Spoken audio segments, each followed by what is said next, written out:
While my daughters and I were shopping this holiday season, we witnessed quite a few parent-child meltdowns. In that time period, my daughter stood in awe of this, and I watched them and observed them. And I witnessed this one time where their eyes were wide and their mouths were dropped. And my daughter Madison looked at me and she said, "Mommy, why do grown-ups always yell not to yell?" And I said, "That's a great question, Madison. What do you think would be a better solution to do?" And she said, "Well, aren't they supposed to model the right behavior?" And I said, "Yes, Madison, they are supposed to model the right behavior. But the problem is, a lot of parents don't know how to do that because they're only doing what their parents did and their parents did and so on. So their ignorance actually limits their ability to make other choices." So she looked at me and said, "Well then, how do you know how to do it differently?" Which is an amazing question because when I was a child, I was a product of an environment of a lot of yelling, a lot of screaming, belts and wooden spoons. And my parents were as well, and their parents. And the cycle continued until I went to college and I was studying education and psychology. And I learned about things like positive reinforcement and empathetic communication. And as I'm learning this, I thought, wait, I did not have to get hit with a wooden spoon to be a well-behaved child? And it was earth-shattering for me. And I realized it was something that was going to transform my life, and it could transform the lives of others. I thought every single person needs to be in this room right now learning this stuff. Any person that ever wants to be a parent, a teacher, a coach, a leader of any sort should be learning this content right now. And I carried that content with me throughout my life, and I applied it to my own journey. I was gifted a new set of tools in my toolbox as I began my life journey pursuing success. And my desire is to share those tools with other people because I believe that it makes life easier. I believe it makes people happier. I believe that it can transform our world, our future. The toolbox gives people the power to thrive to their own potential.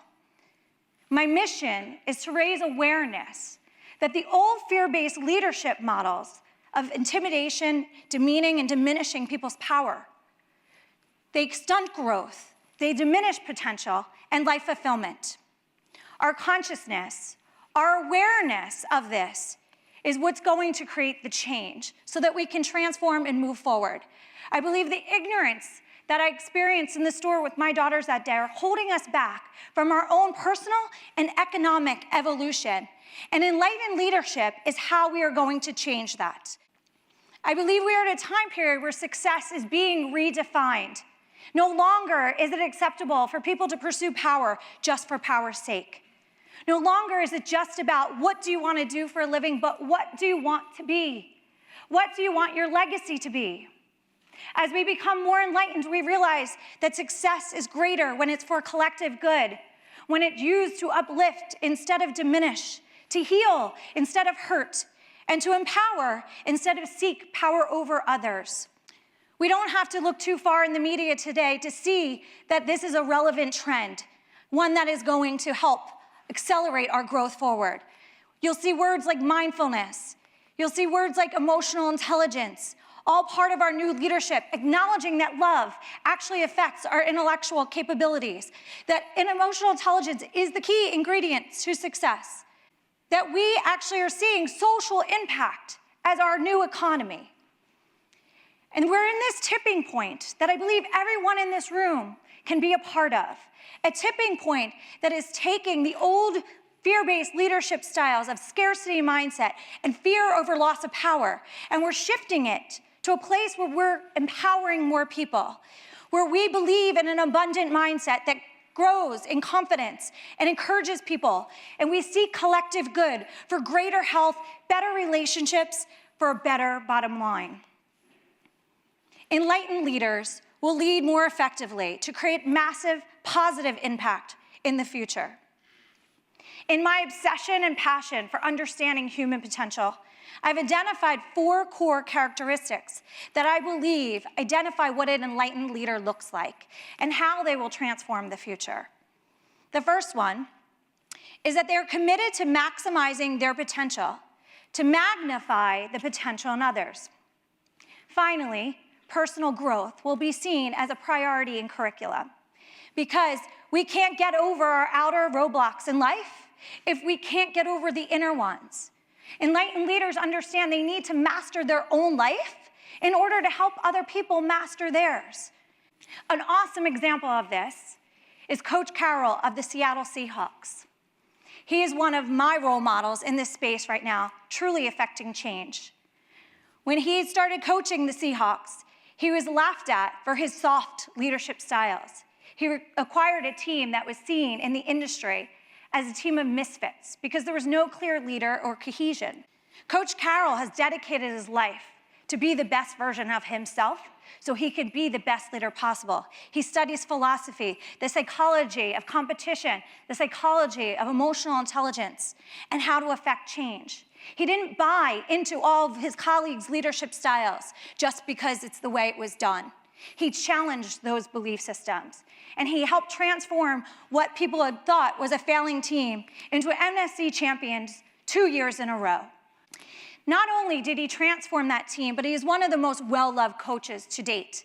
And he went from being ridiculed by the industry to what is now called as emotional technology for the NFL.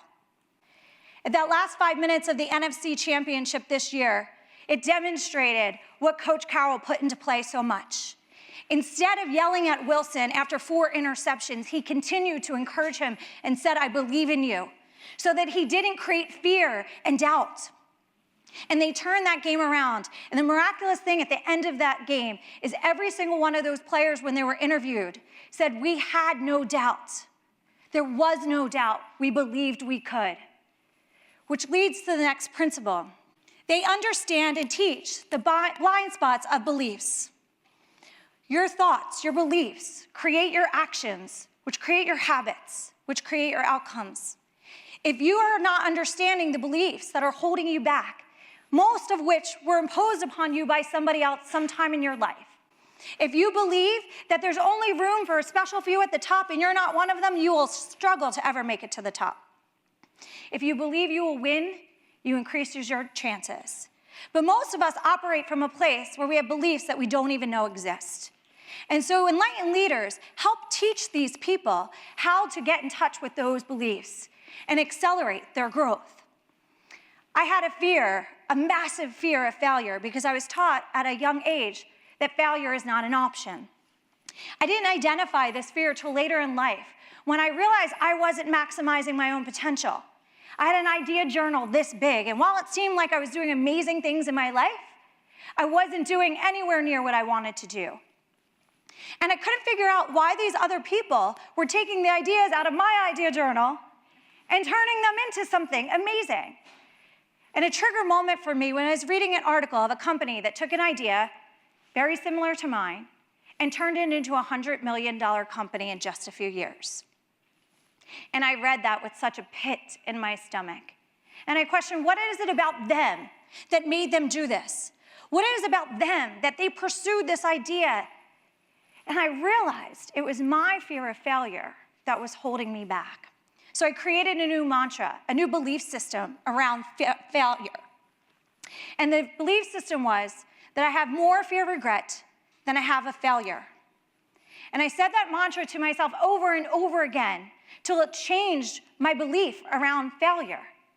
And then I added onto it that failure is only part of the journey to success. And in changing that belief system, I opened a floodgate of opportunities and ideas that I couldn't see before because there was blind spots from my belief systems. And in opening that floodgate of ideas, I created something. I invented technology in a handbag called the Butler bag.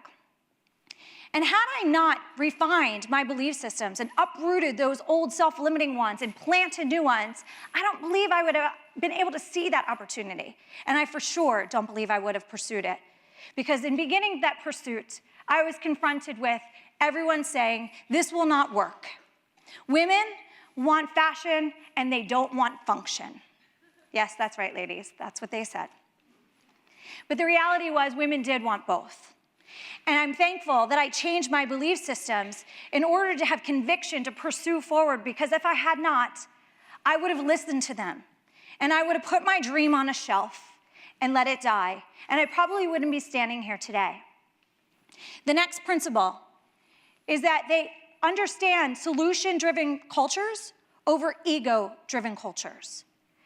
They know that you can't have a solution-driven culture if you have an ego-driven culture, because the ego desires to be right. Enlightened leaders seek to understand multiple perspectives. They will actually transform our understanding of innovation as it exists today. We think innovation and we think science and technology. They will transform innovation in cultures, creating cultures that teach communication skills, that creates safety and security to share ideas where there is no bad idea, where they understand that there might be things put out there that aren't going to work today, but they'll work in the future. Enlightened leaders will transform innovation and our ability to communicate so that we can be more successful and operate from a solution-driven mindset versus an ego-driven mindset. The fourth one is that they understand and teach that the health of our relationships are in direct proportion to our success. Often something so overlooked. I learned this at a time point in my life where my mom had recently passed away. I was going through a divorce, and no matter how much drive and ambition I had, no matter how many resources I had, I could not overcome the emotional dysfunction that was happening in my life. And I started to realize that I was trying to pursue forward and overcome these feelings and this mental chaos. So I was determined to figure this out. And I realized that while other people were going through personal things in their lives and dysfunction within relationships, it was derailing their professional success as well. And it was something I wanted to bring to light because it's so important. We ignore the value of our relationships in pursuit to our success. Imagine this. You and your significant other getting in a fight in that morning, and you are off to do a killer pitch meeting that you planned so particularly for. You were ready to go until that moment where that fight began. And now you're driving to work and they're texting you and emailing you and they're calling you. And you get to that office space and you start your pitch, but although the pitch is still perfect on the PowerPoint presentation, it is no longer in your energy. And so you begin this pitch knowing that it's not going the way that you want it to go immediately. You leave that space, you go to lunch. But instead of eating the salmon and salad like you were going to, you had a slice of pizza and a chocolate chip cookie because emotionally you felt like you deserved it. And then you went to your office and you felt like crawling under your desk and sleeping for the rest of the afternoon because your insulin went up and then it crashed down from that chocolate chip cookie and the pizza. So instead of going after your to-do list, you call your friend and you complain about your fight that day, and they say, hey, how about meeting me for a drink after work? Okay, great. I was gonna go to the gym, but sounds better to meet you. And then you go for your drink, and you get home later after work. And now your significant other is stewing that you went out to have fun while they were stewing in their anger. And the cycle continues. And we don't realize the interconnectivity of all the choices that we're making based on the relationships in our life. Empowered leaders, enlightened leaders, will make sure that relationships become a top priority in all corporate environments, in all startups. Imagine that success is determined by your lifestyle, the millions of lives that you have touched and impacted along the way, no longer by the materials that you have left behind, but by spreading positivity to invoke hope. Therefore, innovation, healing through compassion and empathy, therefore increasing health and productivity, like so many of the great leaders before us have inspired us to do. Imagine you lived your dream by being the change because you had the courage to choose your own path. Because time is too limited to live in anyone else's dogma. And alone we can do so little, but together we can do so much. Enlightened leaders believe that success is greater than one. I know that we all have the power to change the world in a positive, productive way and make success more than fueling our egos, bank accounts, and bottom lines. Success, leadership will be about uplifting and empowering people. I encourage you all as you go forward in every leadership role of your life to stand in your power, to empower others to live with passion and purpose, to fulfill their dreams and maximize their potential. Thank you very much.